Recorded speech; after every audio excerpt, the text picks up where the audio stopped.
Hello everyone, my name is Neil Jackson and this is my reading week 2 for Physics 2. And first off, you got obligatory Return of the Jedi reference, great movie. So, down to the physics now. Week 2 is all about dipoles, what they are, how they work, what's special about them, and how we can calculate the electric field and electric forces associated with them. So from the videos, I was able to gather that dipoles are electric or neutrally charged pieces of matter that have electric fields or that exert electric fields and have electric forces attached to them and whatnot. So that may seem a little odd because if something's neutrally charged, it shouldn't be able to exert a charge because it is neutral.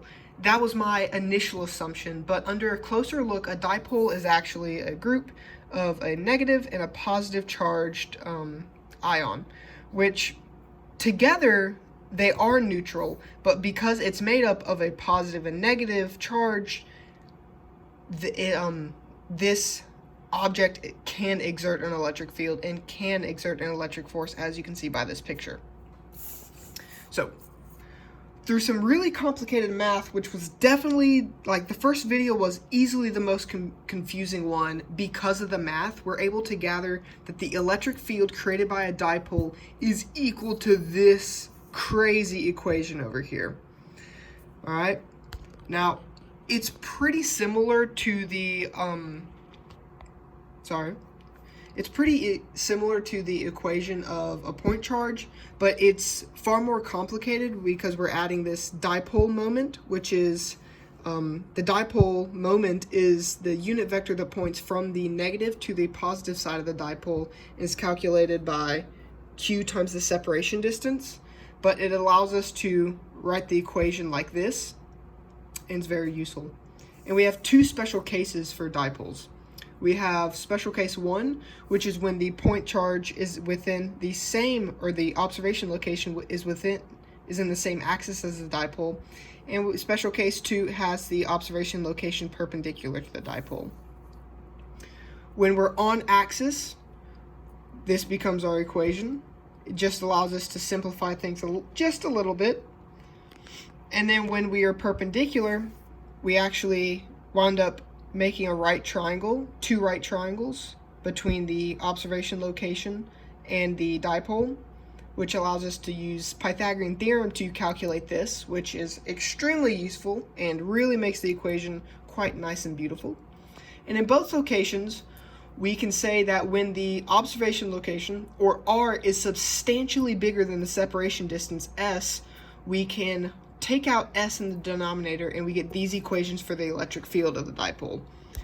And the only thing different about them is our top guy has a 2 in the denominator when it's in axis, and our bottom guy, it's just the same equation without the 2, which is interesting because what that implies is when the observation location is in line with the dipole, the electric field is simply increased because we are in line with everything. Everything's in line.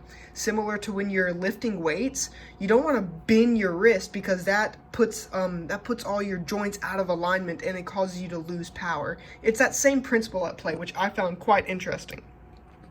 And also, we talked about permanent dipoles, which are like water, how part of it is how water is polarized, meaning part of it is always positive, part of it's always negative.